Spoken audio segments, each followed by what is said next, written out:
Assalamualaikum warahmatullahi wabarakatuh. Perkenalkan, kami dari kelompok 1 yang akan membahas tentang muamalah. Saya Putri Asrafina selaku moderator dan 3 teman lainnya yaitu Rahma, Ruwanda, dan Inesa akan menjelaskan tentang materi yang akan kita bahas. Baiklah, di sini saya akan menjelaskan pengertian dari muamalah. Muamalah secara harfiah berarti pergaulan atau hubungan antara manusia.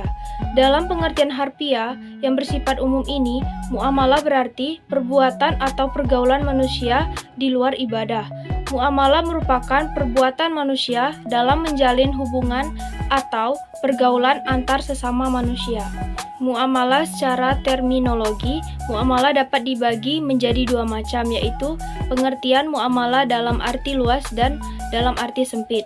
Yang pertama, pengertian muamalah dalam arti luas, yaitu menghasilkan duniawi supaya menjadi sebab suksesnya urusan ukrawi. Yang kedua, pengertian muamalah dalam arti sempit. Dari definisi di atas dapat dipahami bahwa pengertian muamalah dalam arti sempit yaitu semua akad yang membolehkan manusia saling menukar manfaatnya dengan cara-cara dan aturan-aturan yang ditentukan oleh Allah dan manusia wajib mentaatinya. Prinsip muamalah berdasarkan Al-Quran dan As-Sunnah. Prinsip umum muamalah terbagi menjadi 4, yaitu pertama, kaidah fikih atau hukum Islam yang menyatakan pada dasarnya segala bentuk muamalah adalah boleh, kecuali ada dalil yang mengharamkannya. Kedua, muamalat dilakukan atas dasar pertimbangan mendatangkan manfaat dan menghindarkan mudarat atau jalb al-musolih wa dar'u al-mafasid atau sering disebut dengan maslahah atau kemaslahatan. Ketiga, muamalah dilaksanakan dengan memelihara nilai keseimbangan atau tawazun dalam pembangunan. Keempat, muamalat dilaksanakan dengan memelihara nilai adil dan menghindari unsur-unsur kezaliman. Perkenalkan, saya Nur Rahma Azaria. Di sini saya akan mempresentasikan mengenai materi prinsip khusus muamalah. Nah, di dalam prinsip khusus muamalah ini dikategorikan menjadi 2 bagian, yaitu hal-hal yang diperintahkan untuk dilakukan dan hal-hal yang dilarang untuk dilakukan.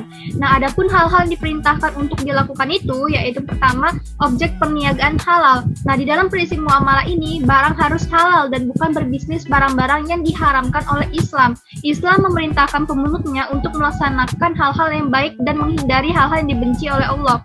Dalam perdagangan tidak dibenarkan memperjualkan atau melakukan tindakan yang haram. Umpamanya, Islam melarang menjual minuman keras, najis, alat-alat perjudian, dan hal lainnya. Kedua, adanya kerelaan atau aridaya. Dalam asas ini mengatakan pada kalimat antara di minkum atau saling rela di antara kalian sebagaimana terdapat dalam Al-Quran surat An-Nisa ayat 29.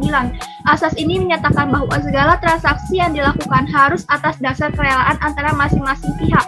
Kerelaan antara pihak-pihak yang berakat dianggap sebagai persyaratan bagi terwujudnya semua transaksi. Jika dalam transaksi tidak terpenuhi, maka asas ini sama artinya dengan memakan sesuatu dengan cara yang batil. Ketiga, pengurusan dana yang amanah. Dalam berbisnis, nilai kejujuran dan amanah dalam mengurus dana merupakan ciri yang harus ditunjukkan karena merupakan sifat Nabi dan Rasul dalam kehidupan sehari-hari. Rasul bersabda, pedagang yang jujur dan amanah berada bersama para nabi dan para syuhada.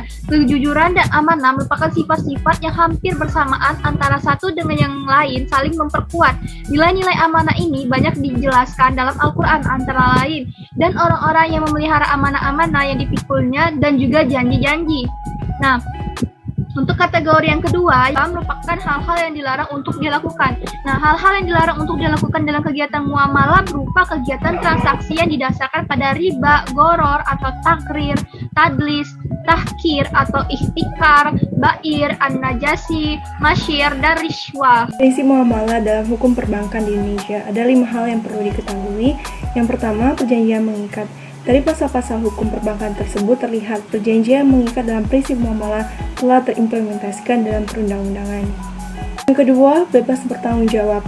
Artinya, masing-masing pihak secara bersama-sama membuat suatu kesepakatan yang saling menguntungkan dan kemudian bersama-sama bertanggung jawab dalam memelihara dan menaati butir-butir perjanjian yang dibuat. Yang ketiga, sukarela. Transaksi dilakukan tanpa ada pemaksaan atau intimidasi dari pihak manapun. Yang keempat, niat baik dan kejujuran. Niat baik merupakan saham yang diinvestasikan untuk akhirat, sementara laba yang didapat merupakan bonus di dunia. Kejujuran mestilah menjadi komitmen bagi siapa saja yang menggeluti dunia bisnis. 5. Adat kebiasaan. Adat kebiasaan juga disebut dengan prinsip.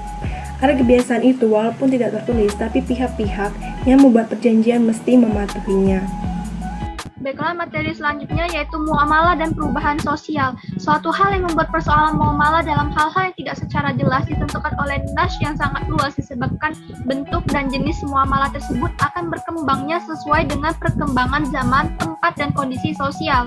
Para pakar ilmu sosial menyebutkan bahwa perubahan sosial adalah segala perubahan pada lembaga-lembaga kemasyarakatan di dalam suatu masyarakat yang mempengaruhi sistem soalnya, termasuk di dalamnya nilai-nilai, sikap, dan pola-pola perilaku di dalam kelompok-kelompok di dalam masyarakat.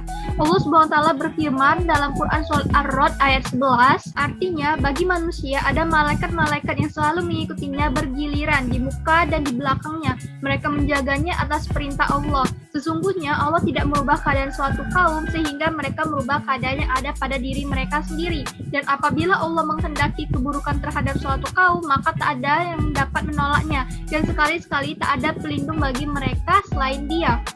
Jadi, kandungan hadis yang menyatakan haram hukumnya ikut campur dalam masalah harga ketika kenaikan harga itu disebabkan banyak permintaan konsumen sedangkan stok barang sedikit.